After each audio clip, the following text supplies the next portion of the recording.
Hi, I'm Rich, and today I want to talk to you about upgrades that you can do to your table saw, which most new woodworkers aren't even aware of. Now, I've got to say, back when I started woodworking 50 years ago, when I was learning under my dad, a lot of these upgrades were things that nobody talked about, and some of them didn't even exist. I'm not talking about expensive add-ons, aftermarket things, or stuff like that. I'm talking about things you can do yourself, mostly things that you would do either to the saw itself or that you could make to use with your saw. You know, the table saw is the most versatile and most useful tool in your workshop if you learn how to maximize its potential. And some of these things are going to help you do that. Now, there may be other videos that you've seen talking about this. I've looked online and I've seen some other videos by other woodworkers that talk about things that they've done to their table saw or that they recommend doing to a table saw.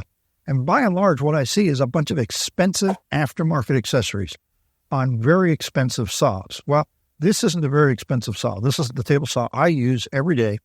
It's a Evolution Rave 5-S. Retail price on this is $4.99, but it's been all this year, it's been on sale for $3.79 in a variety of different places. So this is what I think is the price point that most new woodworkers are coming in at. So this is the saw I'm talking about doing this with.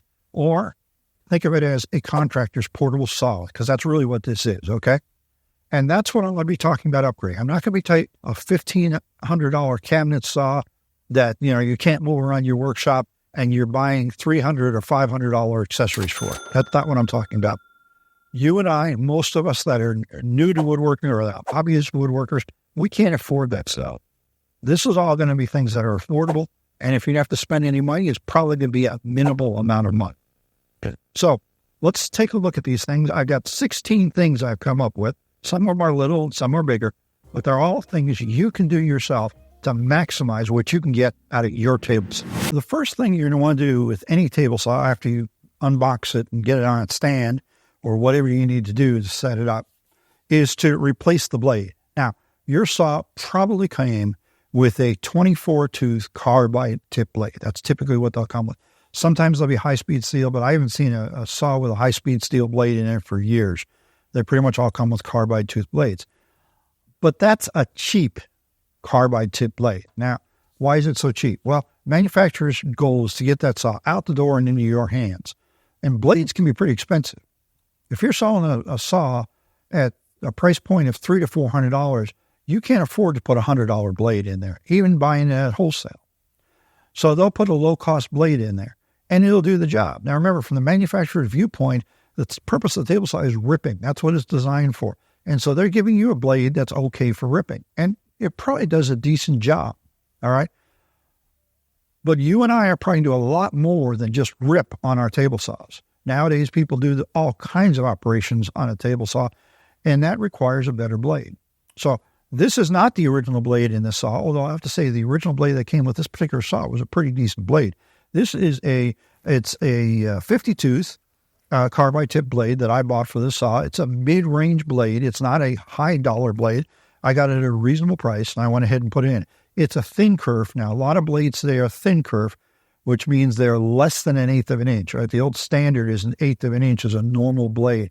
This is about, instead of 125 thousandths, this is about, I think it's like 75 thousandths, okay? So it's not quite down to a 16th, but it's a little over a 16th of an inch of kerf. All right, what difference does that make? Well, one, it's going to affect the scale on the saw, but secondly, I'm going to waste less material, all right? But this thinner blade is made with thinner material, so it's not as sturdy as a thicker one, all right? Nevertheless, it does a pretty good job for me, okay? Why do we want to upgrade that blade? Number one, we want more teeth on it.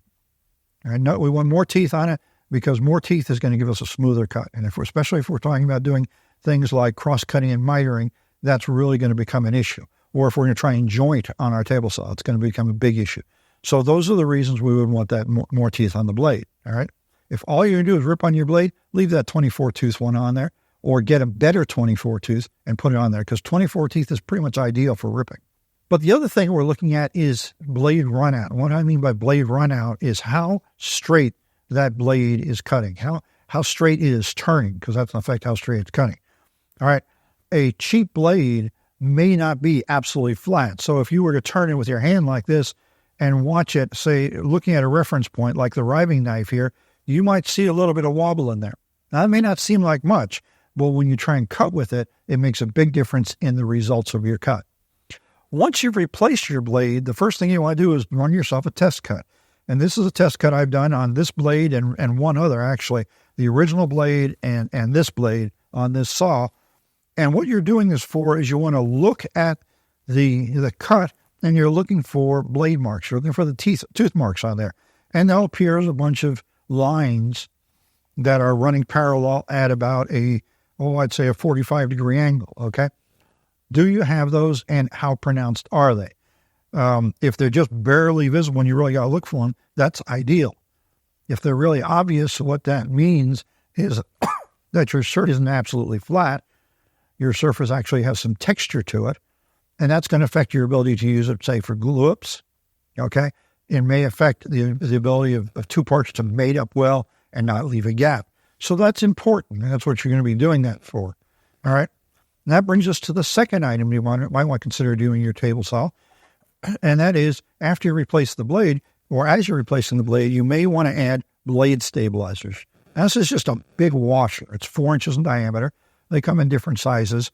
4 seems to be a pretty standard size, but I've seen them ranging anywhere from 3 up to 6. Now, remember, if you go a 6, that's coming way up here somewhere on that blade. You're minimizing your depth of cut, all right? So, all right, so what is this doing for us? Well, there's already a washer right up against your blade that's holding it, so it's not wobbling a lot, okay? Well, this just expands that capability. Now, this is not off this saw. I don't use a blade stabilizer on the saw because I don't need it. This is actually off my radial arm saw, where I do use blade stabilizers because it's an old saw. The bearings might be a bit worn, and I do see some more wobble in that blade. These are fairly inexpensive. We're talking like $10 or $20 for a pair, and they do come as a pair. You put them on both sides of the blade. It adds rigidity to that blade for very little cost and will make a mid-priced saw blade act more like a high-dollar saw blade. That's the big advantage.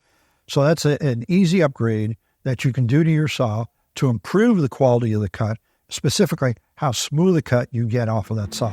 Okay, next thing you want to do to any table saw that you're just setting up, and you really want to recheck this from time to time, is to make sure your fence is parallel to your blade. Now, this is actually very easy to do.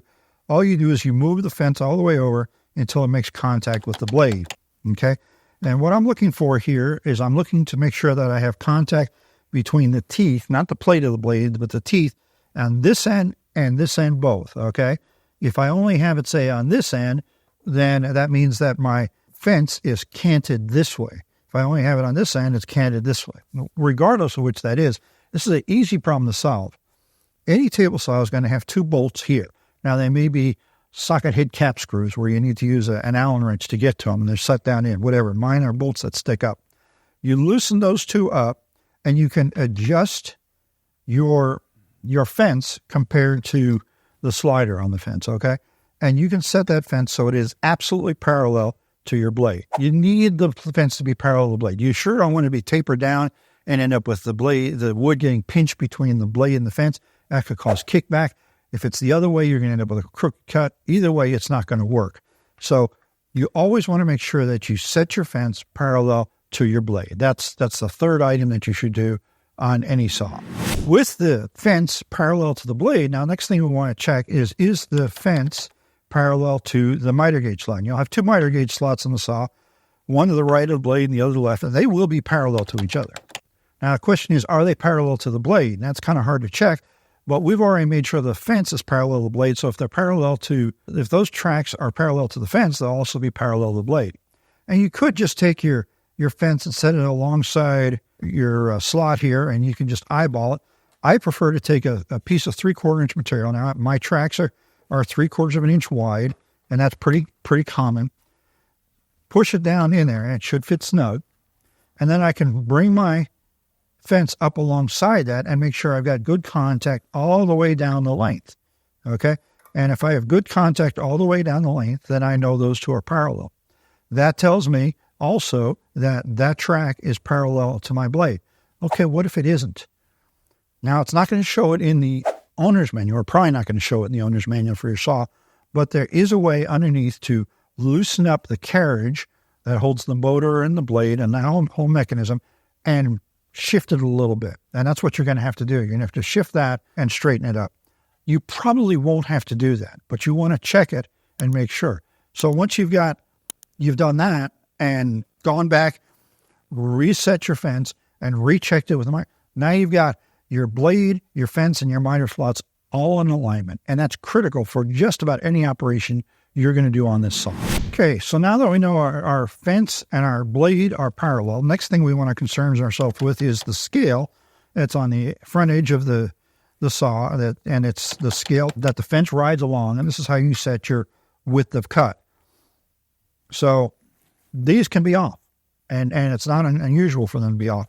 So how do you make sure it's right? Well, first is you use a good ruler. I like stainless steel rulers. I've got a couple of them here in the shop, and I'll measure the distance between the fence and the blade. But remember, when we're talking about the blade here, what we're really talking about is the side of the carbide tooth, not the plate, but the carbide tooth itself that's closer to the fence, okay?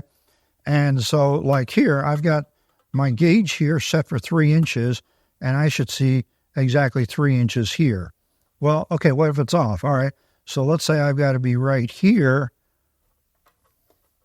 If I move it in a little bit, oh, I'm pushing the wrong thing, and that's 3 inches, and I look here, the mark here is off. Well, that can happen, and it happens all the time.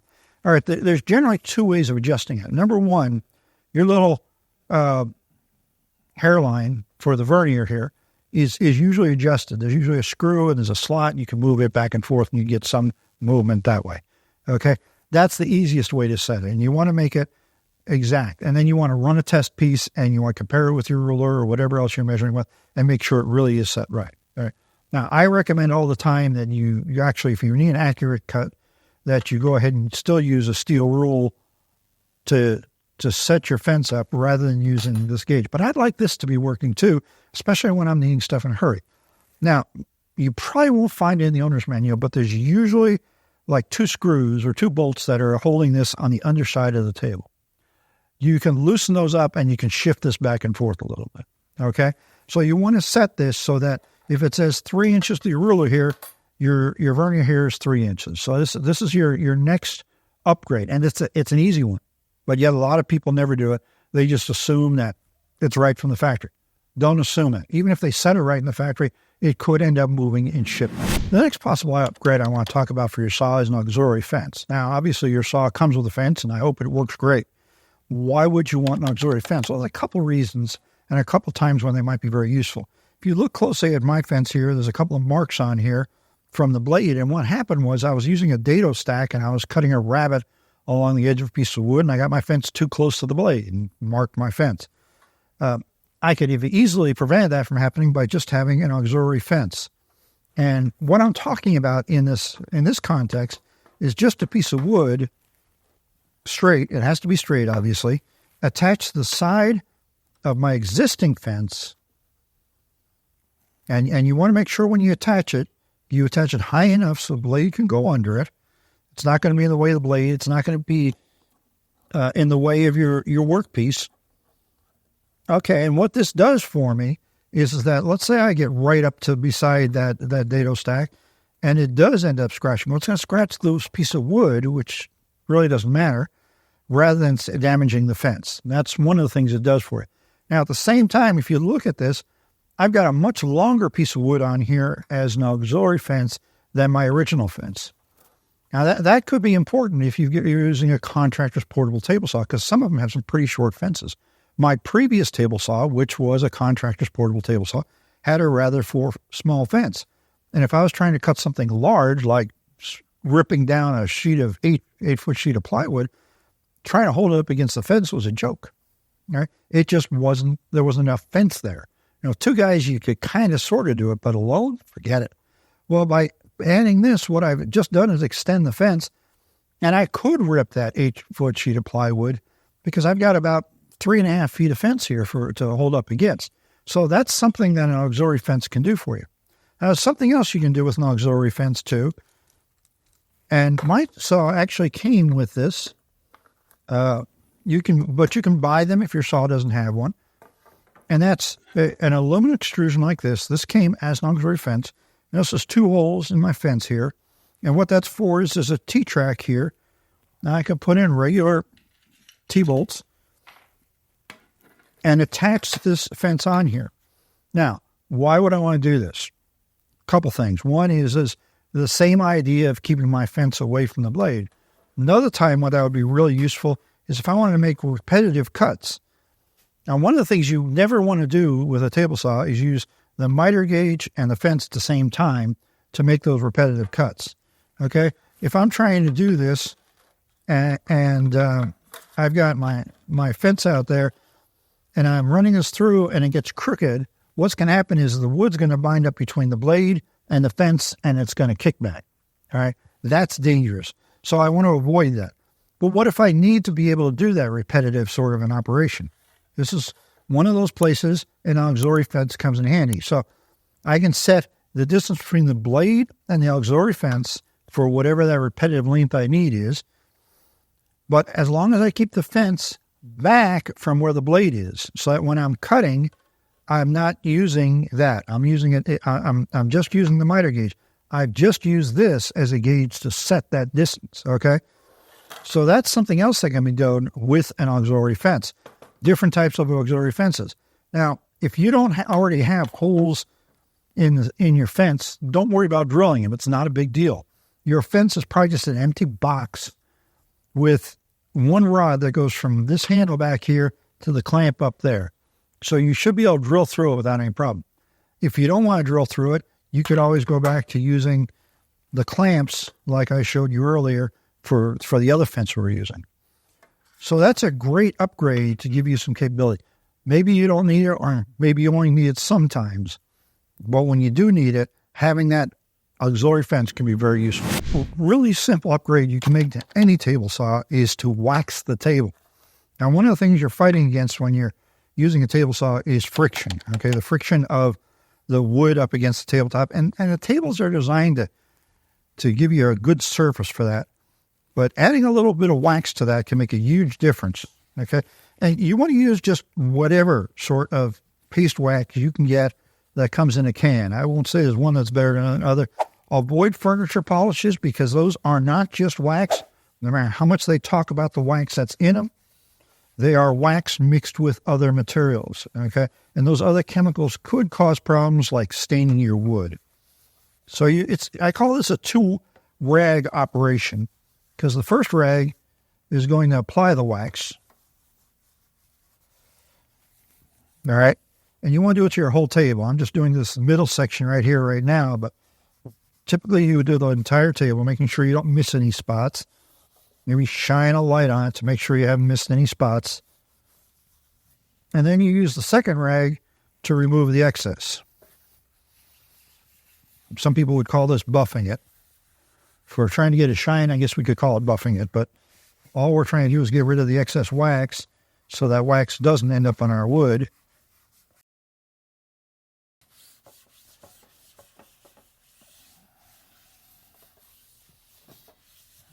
Easy peasy. That gives me a smoother surface. I can feel the difference between the waxed part and the unwaxed part here, and it's going to make the wood glide across easier, cut down on friction, make cutting easier, and that's especially important with heavy or large pieces of wood. The next upgrade I want to talk about is essentially increasing the size of your table area, and this is especially important with a small table saw. And what I'm specifically referring to is you need some sort of an outfeed table.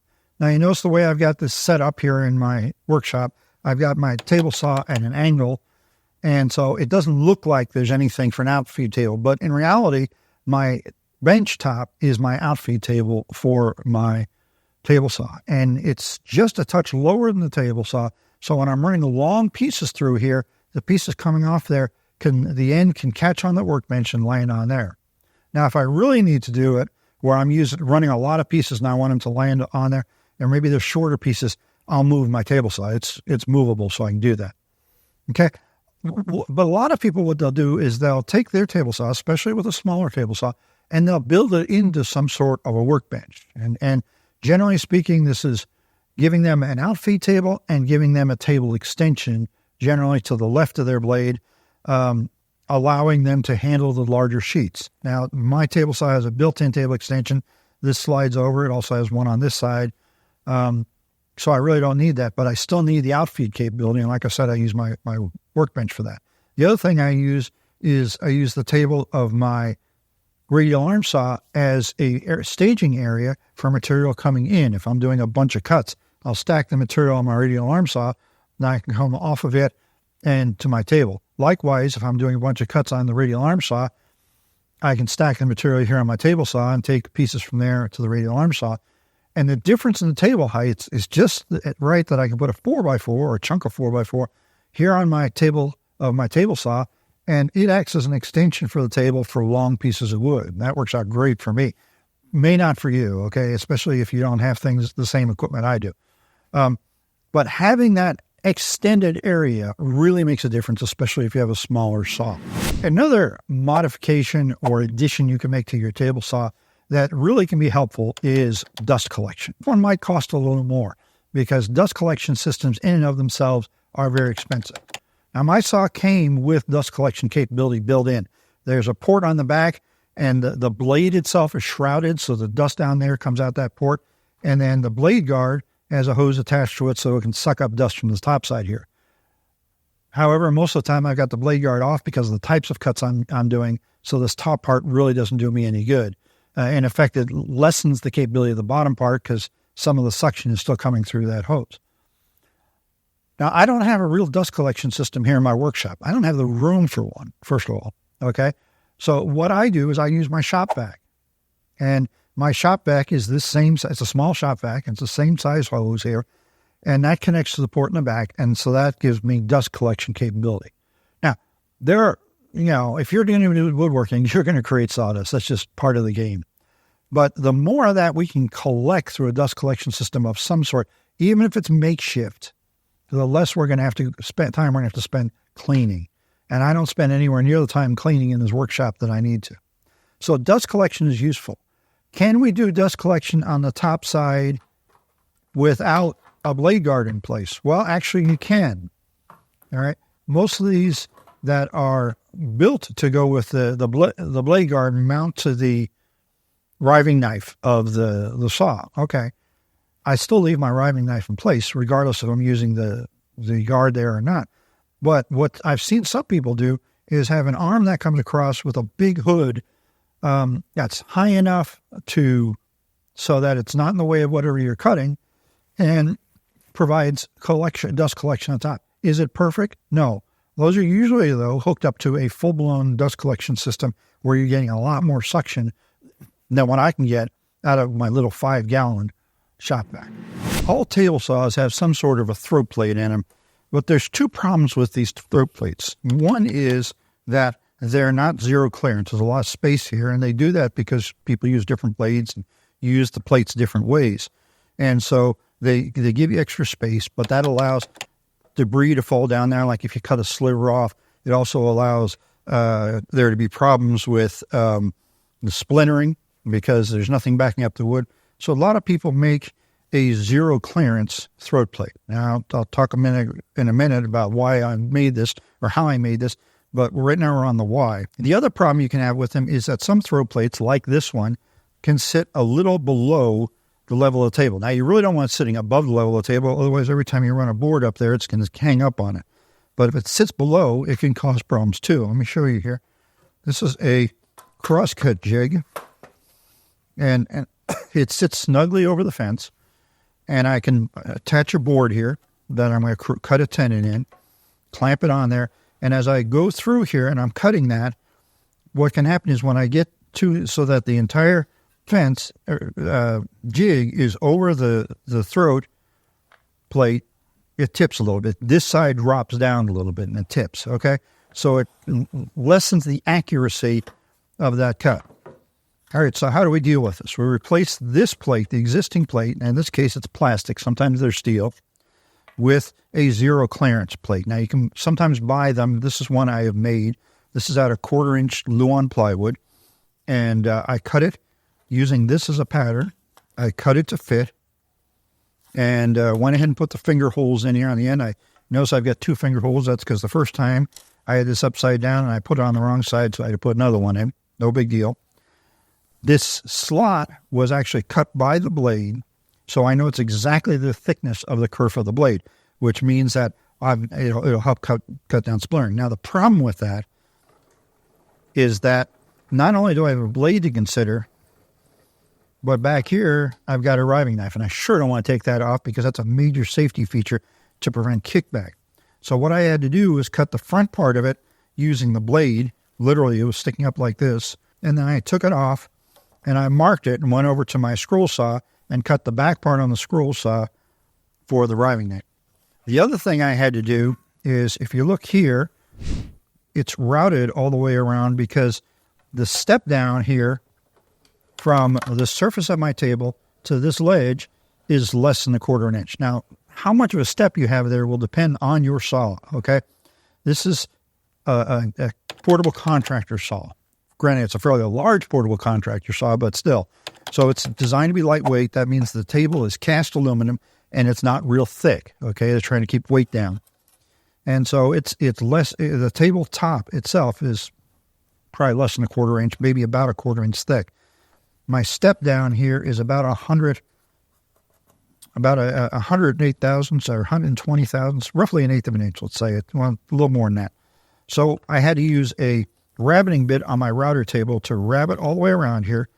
And then you can see I added a piece here. This is just a catch on this lip back here to help hold it in place. And other than that, it fits snugly in there. And that gives me 0 clearance around my saw blade. The next several items we're going to talk about here can be called jigs and fixtures for the table saw. And they're still upgrades because they're improving the capability of the saw. But it's an add-on. It's something you're going to make to add on and use with your saw to make it more effective. Being homemade, we're not talking about a lot of money here. We're talking a very low cost. Okay? But by having these, you're going to be doing things on the saw easily that would otherwise be very difficult to do accurately. The miter gauges that come with table saws, even good table saws, are really pretty much garbage. I mean, as far as accuracy is concerned. This that came with my table saw is actually a fairly decent one, but still, it doesn't have the accuracy that you need. What a lot of woodworkers do to take care of that is to make themselves a crosscut sled. I'm going to show you how to make a fairly simple crosscut sled. This is one of my own design, and it's really not that much different than what other people do. It's not real big, but then again, my table saw is not real big, okay? And it's not real fancy. Now, some people make much fancier ones. So we start off with a couple of rails, and this is pretty easy if you got 3/4 inch wide rail slots for your miter gauges. You just need to cut off a strip of wood, 3-inch wood, regular, 1 by something. I usually cut mine to stand a little proud. Now, a lot of people will cut them short, and they'll put spacers under them to put them onto the sled. I make mine a little proud because that way the only friction I've got is the friction of my rails going through the slots, not the friction of the whole table. Makes it slide easier, okay? And I'll wax those to make it slide even easier. So I've got my fence set where I want the right edge to be. And like I said, this is fairly small. It's only going to go from there to there, 24 inches, and it's going to be 18 inches deep. I've cut my rails a little long, and the only reason for that is to make it easier to spot where the rails go into the slots when I'm putting it on. Okay, that does no other function besides that. I already know that my fence is parallel to my blade, so if I make my sled parallel to the fence, it'll be parallel to the blade. So I'm going to put some super glue on these rails, and the reason I'm using super glue for this as opposed to wood glue is that I want it to set up quickly.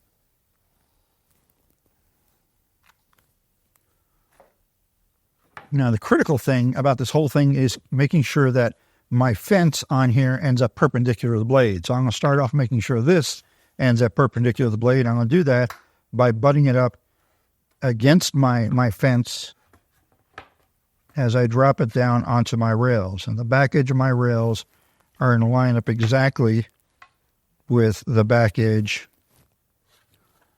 of the board I'm using for the base. And like I already told you, I've got a little sticking out here, and that's just for the purpose of helping align it when I set it on there, okay? So in addition to gluing that in place, I'm going to put a few screws in. Gives me a little more added security.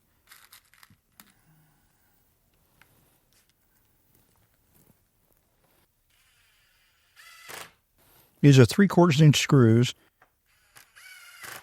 I've got a 1/2 inch thick piece of plywood and 1/2 inch thick rail, so there's no way they're coming out the bottom end, and that's important.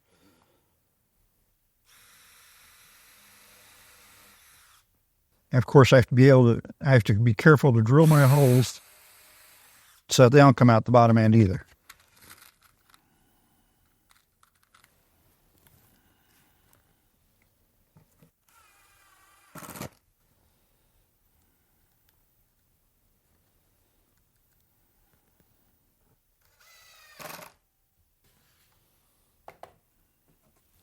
All right, I'm going to go ahead and put one more set of screws in the middle just to make sure I've got good contact all the way, because the screws, in addition to other things, are acting as clamps to hold the seat pieces together.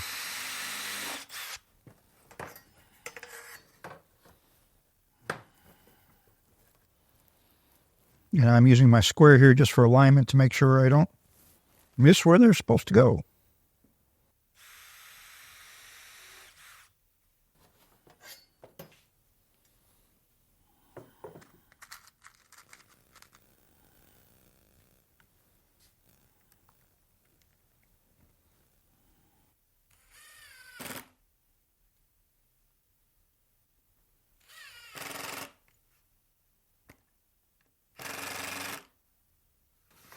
I want to make sure all those screw heads are below flush. Okay, and this slides smoothly. Okay, now the next thing I want to do is put the back fence on. Again, I'm going to super glue it in place. And again, I need to make sure that it is perpendicular to my blade. So I'm going to use my square here, setting it up against the fence. And I don't care so much if this edge is lined up with my plywood edge. I can tell you right now it's not, because somehow or other I slipped on my plywood and it is not square to my fence, okay?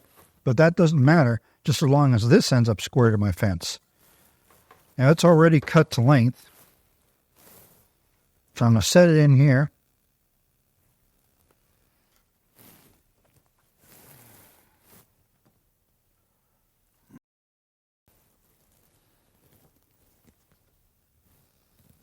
Okay, again, I'm going to super glue this.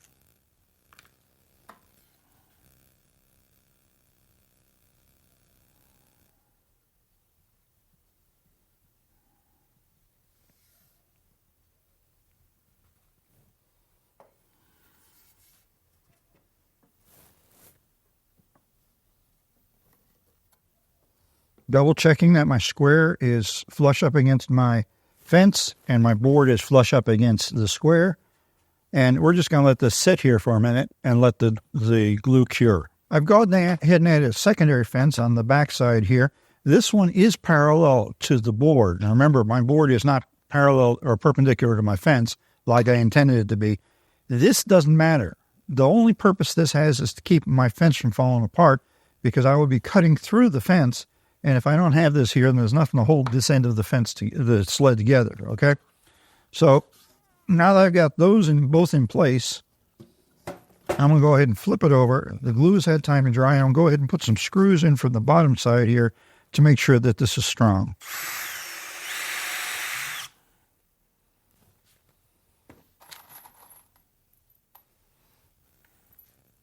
I used 3/4 inch screws before. I'm now using 1 1/4 inch long screws, because I don't have to worry about them coming out the bottom and hitting the table, although I'm still driving them flush.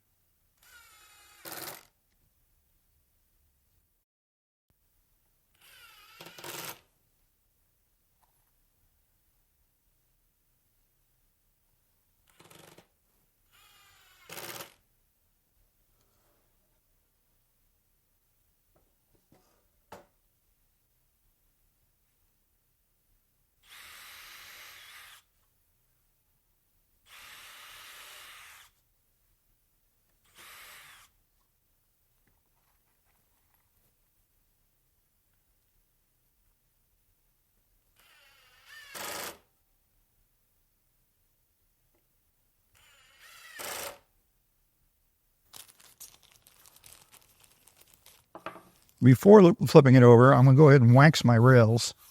This is just a block of beeswax. Now, if you don't have beeswax, you can just use an old candle stub to do it. It'll do the same thing.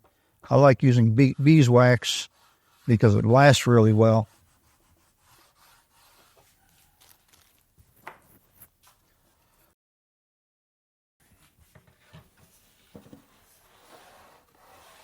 And now it slides really smooth. So only one more thing I'm going to do to my sled here, and that's to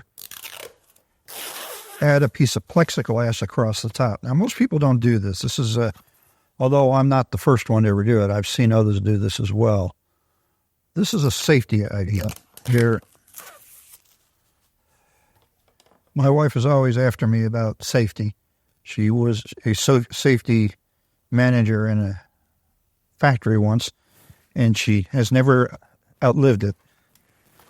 So she's always after me about safety, but she's right in the sense that table saws are fairly dangerous tools. I mean, more accidents happen with table saws than any other power tool, and more serious accidents happen with table saws. So obviously when I'm using this sled, there's no way I can use the blade guard. And so what I'm doing here is creating my own blade guard. I'll be careful driving the screws in. I just cracked the plexiglass down at that end. It'll still work, but eventually that may cause some problems.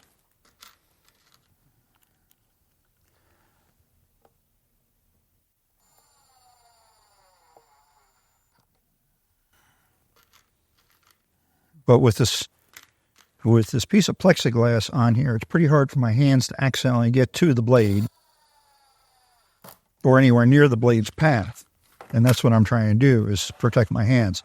I'll be holding it over here. There's no reason why I'll be holding it here. I'll be holding it where my hands are out of the way of the blade. And that eliminates the need to put some sort of other handle there. And it's pretty safe. My hands won't get in here. Now, what if I need to clamp something in there? Well, I can still clamp it because I'll be doing that back away from the blade. Some guys do a lot of fancy stuff. They'll put rails on here. They'll put stuff to hold stop blocks. If I want to put a stop block on here, what I usually do is just put a block of wood and clamp it with a small F clamp. So there's one last step in this process, and that's we got to make a cut. And one of the nice things about this, besides they're giving us a really good miter, is that we have a really clean, zero clearance space for the blade to come through, so it helps us to make much, much cleaner cuts without splintering.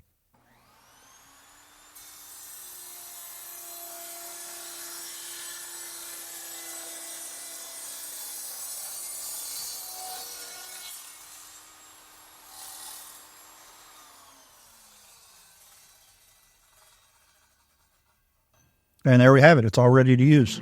Once you've made a crosscut sled, you may want to also consider making a miter sled. Now, like the crosscut sled, this is really very similar, okay? The base part of it is made pretty much the same way. The real difference is instead of having a back fence that we know is perpendicular to the blade, we have a triangular piece that is, I guess we could say, cat-a-corner to the blade. The blade is coming in exactly right in the middle of a 90-degree corner. Now, obviously, for this to do any good, we need it to have a 90-degree corner. All right, how do you get that 90-degree corner? The easiest way I know to get a 90-degree corner is to cut the corner off of a sheet of plywood. Now, I'm talking about a full sheet of plywood, not one that you've already cut. Cut that corner off at 45 degrees, and it will almost invariably be exactly 90 degrees. Nevertheless, check it with a square and make sure it's really 90 degrees. In this case, I used another piece of wood that I had, rather than using the corner of a sheet of plywood. This is a piece of a 1x12, and it's mounted on here at exactly 45 degrees. How do I know it's exactly 45 degrees? I measured it with a square. How else? Okay. So I've got 45 degrees between this surface and my fence here. And that's really what I'm looking for. Okay. I see new woodworkers all the time online saying, why can't I get my miters to come out right? People complain about it. I make a frame, 3 of my corners look pretty good. I get to that 4th corner and it's way off. It's obvious. What's going wrong? Well, it really boils down to how well your saw is dialed in. This sled minimizes the necessity of having your saw dialed in perfectly, because really it's this piece of wood, it's this 90-degree angle that you're counting on.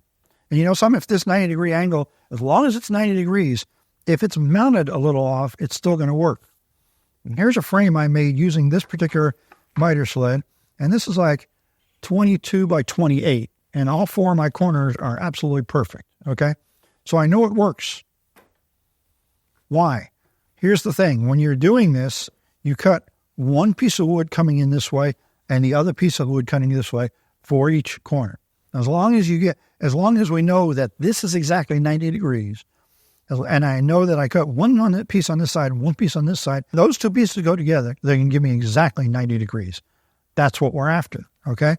So the key is making sure this piece is exactly 90 degrees. Ideally, we want it at that perfect 45 degrees offset, okay? But if it ends up being a little bit off, it will still work, as long as one piece is cut on this side and one piece is cut on this side. Why? Because the sum of those two sides, if this is, instead of 90, or instead of each being 45 degrees, if this is 44 and this is 46, it still adds up to 90. If this is 43 and this is 47, it still adds up to 90. So no matter what I do, I still end up with a perfect miter. So this is very worthwhile to make, even if you only make frames once in a while. The next jig I want to talk about is a tapering jig. And this is something you use, say, if you want to make tapered legs for a table, okay? But there are other places you may want to taper a piece of wood for some reason for a particular design. So there's a lot of different ways you can make a tapering jig. This is a very, very simple tapering jig. There are much better designs out there than this, but I made a simple one for demonstration, okay? Now, what this is, again, like the sleds, I've got a rail here that's going into my miter gauge slot, okay? I've added here a piece of polyethylene tape, and I've done that for friction and also for leveling. And I've created a clamp system where I've just got a bar here with some threaded inserts, and I've got a couple of clamps that are with threaded knobs. Now, you can go fancier than this. You can... If the next stage of this I would do is I would make this top piece wider, or maybe add another piece here, and I'd make these clamps curved so that I could have it, say, riding on here and the pressure being pulled down from the middle and applying pressure there. Like I said, this is really, really simplified, okay? The other thing that's really important is when you make one of these, regardless of the type of tapering jig you make, you want to make it a little too wide, and then you want to cut it to size on the table saw. And what you're doing by doing that is you're making this edge here the edge of your cut. That helps you a lot when you're trying to set up a piece to be cut with the tapering jig. So let's pretend this is a leg for something, a table, okay, or a piece of a leg. Maybe I'm going to make a leg that's a 90 degree out of two pieces, all right? If I want to set this up on here, I would mark my dimensions on both ends and set it on the jig and align those marks with the edge of the board. That's why I want that edge to be right at where my cut line is. Okay? So now I can put my leg in place and clamp it down. This is why I said those curved sort of clamps. They make metal ones that are really nice. I've been meaning to cut a couple of out of wood, which will do the same thing, but a lot cheaper. Here we go. So that's clamped in place. Now I can run that through the saw, and I'm going to end up with a perfect tapered cut. And if I plan it right, I could get two pieces out of one piece of wood by just, flipping and using the other side. So this is a really simple sort of jig.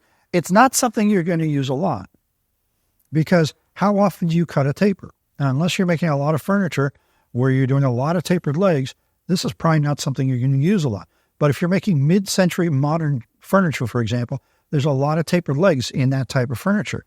So this could be a very useful jig.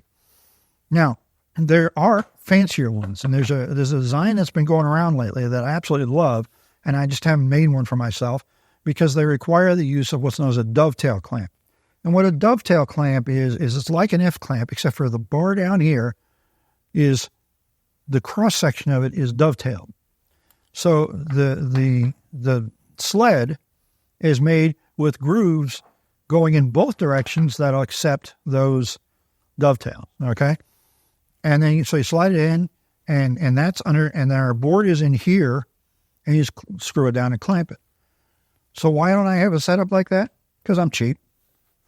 I'm too cheap to buy the clamps, okay? Those dovetail clamps are not cheap. That's the only reason I don't have it. So, but one of these days I will probably do that. And I'll make a sled, instead of being this wide, is wider and has got dovetails cut in both directions, so I can put pretty much anything on there, clamp it in place, and cut my end. Another very useful jig to expand the capability of your table saw is the tenoning jig. This is for cutting tenons, the tenon part of a mortise and tenon joint. Sorry, as far as I know, there's no way of cutting a mortise on the table saw, okay? So here's a tenon that was cut using this jig on this table saw, okay? I've removed all the material out around. I've got a nice tenon sitting right there in the middle. All right, so how in the world does this work? Well, there's two basic parts of this. The first is what I'll call a saddle, which is this U shape right here that's designed to fit snugly over my table saw's fence, but not so snug it binds up. All right, you want it as tight as you can get it without it binding up. So you need the capability of being able to slide smoothly. Otherwise, you're going to have a hard time using it. All right. Attached to that, or as an extension to that, I've got this piece of plywood coming up and this piece. Now, this is absolutely perpendicular to the table, and this is absolutely perpendicular in the other direction. So I have a perfect perpendicular corner. All right. What does that do for me? Well, I want to make a tenon in the end of this piece of wood. I can take it and clamp it on here. Yeah, I got my clamp backwards. You got to do the clamp the right way. It's not going to do any good. There we go. And so that's holding the piece of wood in place. And I can set my saw. I'm cheating. You do this with measurements. You don't do it like this, okay? You do it with measurements so that I'm cutting one side or the other of that tenon. So normally I would cut the outside, the side away from the fence. I'll set the height using a height gauge, so it's the exact height I need. That's obviously too high right now. And I'll set this distance so it's cutting off the shoulder on this side of the tenon. Okay, I don't want to do that narrow side and get pinched in there. And so that allows me to make that cut. I don't have it set exactly right. To make that cut, still don't have it set right. Anyway, you get the idea. Make that cut, and then I can flip the board around and make the same cut on the other side. But that's not the only thing it's useful for. There are other reasons you may want to hold a board vertical like this to be able to make sort of a cut in. Maybe you want to make a 45-degree cut in some sort. There's various variations on this jig that you can do. Another thing that can be considered a variation of this jig, because it's using the same saddle sort of a setup with a vertical piece, is for doing spline keys, cutting a 90-degree corner, like say a box, okay, or even a picture frame, so you can add a spline. Very, very similar jig. It's the same as this, except for you would take two pieces of wood rather than this one vertical piece and make a V, that 90 degrees, to set it down and to clamp it in place and go ahead and cut it. So again, we're about improving the capability of the saw, and this sort of a jig, which is really easy to make, gives us the capability of making several different types of cuts for different types of joints very easily on the table saw instead of having to do them by hand. Another very useful upgrade to your table saw is a featherboard. Now, I don't use featherboards a lot on my table saw, and in fact, this featherboard that I've got here is not for the table saw. This is for my router table. Nevertheless, it will show us what we're talking about because it's basically the same thing. The real difference is that these T-bolts aren't wide enough for the T-track in my saw, okay? What does it do for us? The idea of the featherboard is to hold a piece of wood snugly up against the fence. Now, there's a lot of times that might be useful, but it's especially useful when we're trying to do precision cuts. Maybe I need to make sure, maybe it's this side of the blade I need and not this side of the blade. I want to make sure I get that thickness very consistent, all right? We put the featherboard up there. It holds the wood up against the fence as I make my cut. but it doesn't hold it all the way through the cut. It only works before the blade. You don't want it there as it's going through the blade because of the same problem I talked about earlier of the miter gauge and the fence together. We're setting it up so that they can bind up and we'll end up with problems, okay? Kickback specifically. As it goes through, we're going to hit a point where the board is no longer in contact with the featherboard, but by then we've gone most of the way through the cut, and the last little bit we get should come out clean anyway. So featherboards are extremely useful. Now you can make your own featherboards. I think I paid like $25 or so for this pair of featherboards with the hardware, and there are 2 of them in the package. But you can make your own featherboards. You just cut out a piece of wood, make a bunch of slots in there on the bandsaw so that there's a little bit of flexibility. You don't need a lot of flexibility, just enough flexibility actually so that it doesn't bind up on you. And you always want the fingers. You don't want the fingers coming 90 degrees in. You want them at an angle, say a 45-degree angle or something like that, so that they can be pushed aside. And then, of course, you need to buy the T-bolt. Now, that's something you'd have to buy. But a featherboard is another way of gaining precision with the table saw. When you want a rip to come out very, very accurate as far as the width, and you want to make sure that the piece of wood stays up firmly up against the fence, and the featherboard will help you do that. The last upgrade I want to talk to you about for your table saw is push blocks and push sticks. Now, your saw probably comes with a push stick, something like this. And actually, this is a little better than what I've seen a lot of them. I don't like plastic push sticks. And the reason I don't like plastic push sticks is that they can shatter. And let's say that breaks right in the middle. And I've seen this happen with them. And you're making a cut, and you're coming across your blade, and it breaks right there. My hand, which was right way back there, is all of a sudden right there, getting awful close to that blade. That's why I don't like plastic push sticks, okay? This particular one, because of the cross-lacing of the bracing here, probably would do a better job of resisting the shattering. I don't want to take the chance. We're talking about my fingers here, okay? I use my own, and just about every cut I make, if my hand is going to get within, say, 4 or 5 inches of that blade, I'm not going to let my hand get that close. I'm going to use something to push it through.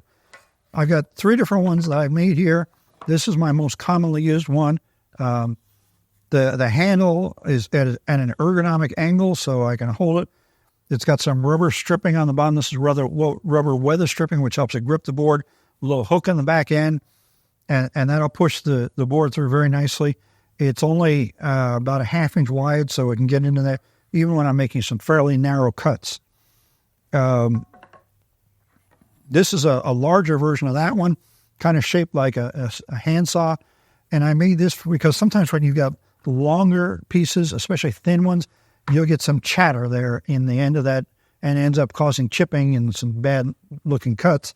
This allows me to get more pressure on the front edge of that piece of wood while I'm cutting, which improves how it goes through the saw. Now works out well. Again, it's at a nice ergonomic angle, fairly comfortable to hold and work with. And I also have the rubber weather stripping on the bottom. And finally, there's this little fancier thing. You've probably seen a lot of people using various types of push blocks, whether they're plastic ones like this, or bigger, more complicated ones, also usually a plastic. This is a wood one I made that is essentially the idea of having that bigger, more complicated push block. Really useful, like if you're going to cut a groove through wood, and you need to get downward pressure on there to make sure it stays in good contact with the table. If you're cutting narrow pieces, things like that, there are times when one of these won't work well, and that'll work a lot better. One of the nice things about this particular design is not only do I have my ergonomic handle, my hands up away from the blade, but to get to my hand, it's got to cut through that 3/4 inch piece, in addition to whatever I'm cutting. So my hand's got a little more, it's not quite armored, but my hand's got a little more protection there. So I always recommend using a push stick or a push block of some sort when you're cutting on your table saw, unless you're doing something like working with a miter sled or a crosscut sled or even a tenoning jig where your hand is away from the blade anyway and it's protected. If there's any chance of your hand getting anywhere near that blade, find something to push that with so your hand's not going to be in there where it can get bit. So there we have it. There's my 16 different upgrades that any beginner can make to their table saw, expanding its capability, expanding the accuracy of your cuts, and getting more out of your table saw. These are all things that you can do yourself. None of them require a lot of investment, except for maybe building the Outfeed extension table and the big table for your saw to mount it. Okay, that one's going to cost a bit. You might spend $100, $150 on material for that. But these aren't things where you're going out and buying some $300 accessory to add to your table saw. I've stuck with things you can do yourself. Hey, if you've just invested in buying a table saw, you probably don't have the tool budget to go out and invest in accessories. Make your own. These are all things I use on a regular basis. I've made to go with my table saw. They're practical, they're workable, and they're fairly easy. So why not make some sawdust and expand the capability of your table saw so you can do more with it?